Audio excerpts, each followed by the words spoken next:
The architecture that we remember is that which never consoles or comforts us, Peter Eisenman once said, which is a striking way of perceiving architecture as it is such a broad subject in relation to how people interpret it.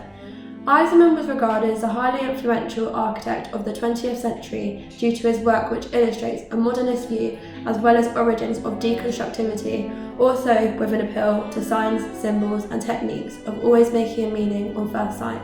It has been evident that he is not just recognised as a famous architect in the counting decades, he is also a theorist and a controversial character within the architectural world, portraying a disregard in many of the more realistic concerns that other architects occupy in. Born on August 11, 1932, as a child growing up, Eisenman grew up in Newark, New Jersey, and he went to Columbia High School. He was born to Jewish parents, which is defined in a lot of his work and projects. For example, the memorial to the murdered Jews was built as a memorial to all the Jews in the Holocaust and, in a way, it symbolises Eisenman's Jewish heritage as he designed with a significant intention of making sure they were never forgotten in people's everyday life, hence it being in the centre of Berlin. His architectural studies began when he did his undergraduate degree at Cornell University in 1955 and proved his dedication to architecture by giving up his hobby of swimming to focus entirely on his full-time studies. Furthering his learning, he completed a master's degree at Columbia University's Graduate School of Architecture and a PhD degree at Cambridge University. Finally, he gained an honorary degree from Syracuse University School of Architecture and completed it in 2007. And so it was a long-winded journey for Eisenman in terms of his architectural studies, but it gave him the years of practice he needed to become a remarkable architect he is today. In 1963, his early career started to flourish as he taught as an assistant professor in the School of Architecture at Princeton University. He also played a vital role at this period of time, as he involved himself in many meaningful debates regarding the future of architecture with other young experts. Furthermore, in 1964, Eisenman became an associate of KASE, which is a conference of architects for the study of the environment. Then, in 1967, he established the Institute for Architecture and Urban Studies in New York and additionally became editor of the Institute's publication, Oppositions, which involves great architectural views and was considered one of the most substantial journals at that time.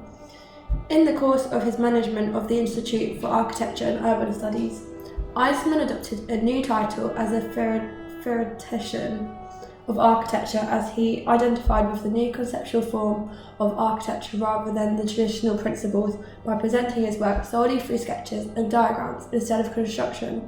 People often classed Eisenman as a postmodernist and post-structuralist due to his designs that express a blend of arts, philosophy and linguistics, and he heavily affiliated with deconstructionism. This is because he fragmented his existing architecture models, showing inspirations from the philosophers Jacques Derrida, Friedrich Nietzsche, and Noam Chomsky.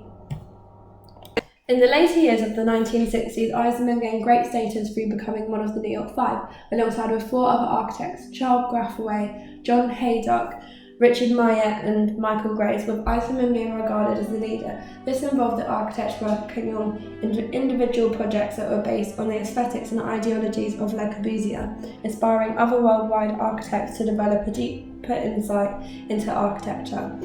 The work that really did Eisenman justice during the years of being a member of the New York Five was his design concepts that came from the series of houses, House 1 in 1967 in Princeton, House 2 in 1969 in Vermont, House 6 in 1972 to 1975 in Connecticut. These were all architectural experiments that portrayed rigorous geometry and rectangular plans but indulged further into the theoretical extremity. He stayed clear of the functional design that was a significant part of modernism, as they included components like stairways that led to nowhere and minimal supports for the complex. Concluding from this, the houses seek to have nothing to do with the already existing ideologies of the house, but contrast what Gaston Bachelard names the essence of the notion of the home, by dislocating them from the original sheltering functioning of the home. Extending on from his career, in 1980, Eisenman established his own architect practice in New York and tried many different methods, including using perplexing angles, forms and materials. During the next decade, he was accredited to many immense projects. such as the Wexner Centre for Arts at the Ohio State University, the Aronoff Center for Design and Art at the University of Cincinnati, and the Greater Columbus Convention Center. The Academy of Arts and Letters then credited Eisenman for his architectural intelligence and creative sense with the Arnold W. Brunner Award, and that, among many other awards, gained him a certified status. To this day, Eisenman is working at Yale School of Architecture, teaching lectures and seminars, and he is also Professor Emeritus at the Cooper Union School of Architecture, although in the past he has taught at other universities such as Harvard University, Cambridge University, Princeton University, and many more. Finally, having written many significant literary contributions, he hasn't just focused on a design and construction component of architecture.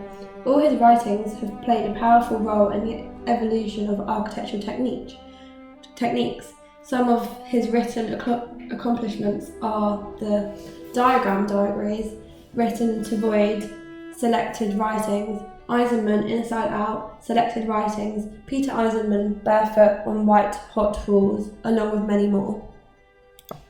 In a lot of Eisenman's earlier work, he advertised a lot of postmodern architecture, as he had developed as a leader in the postmodern movement. In the 1980s, he investigated deeper into scalar geometry, which is used in mapping river formations and other complex structures. He was especially inspired by the work of Benoit Mandelbrot, who is a scientist and mathematician. He reviewed these ideas and included them in his work. One of Eisenman's early discoveries from these investigations was what he indicates as traces, which is portrayed in one of his first large-scale models, the Wexner Center for the Visual Arts at Ohio State University. The building is placed between the Wegner Hall and the Mershon Auditorium, and it was originally the entering project for an architectural competition to design the Wexner Center of Arts. This is of which Peter Eisenman and Richard Trott won.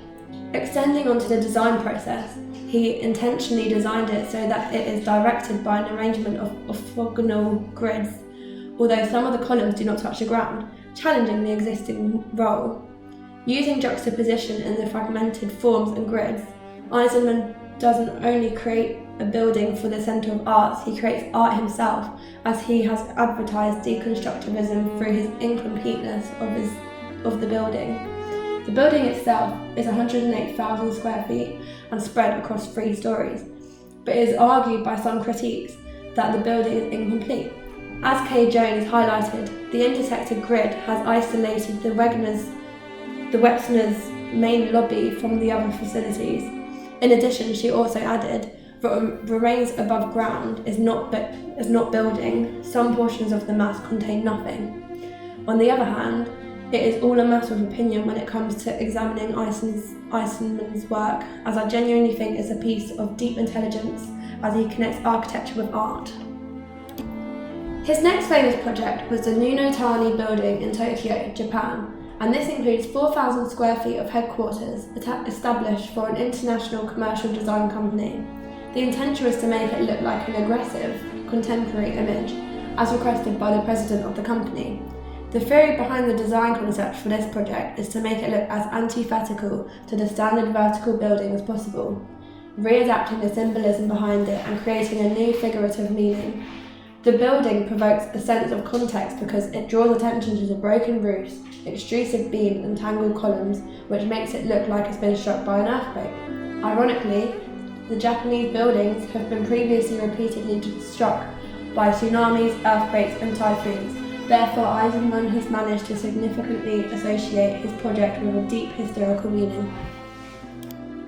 Eisenman is currently working among other projects such as the City of Culture of Galicia in Santiago de Compostela in Spain. This is budgeted at $500,000 and includes an area of over 1 million square feet, so it is an unbelievably large project.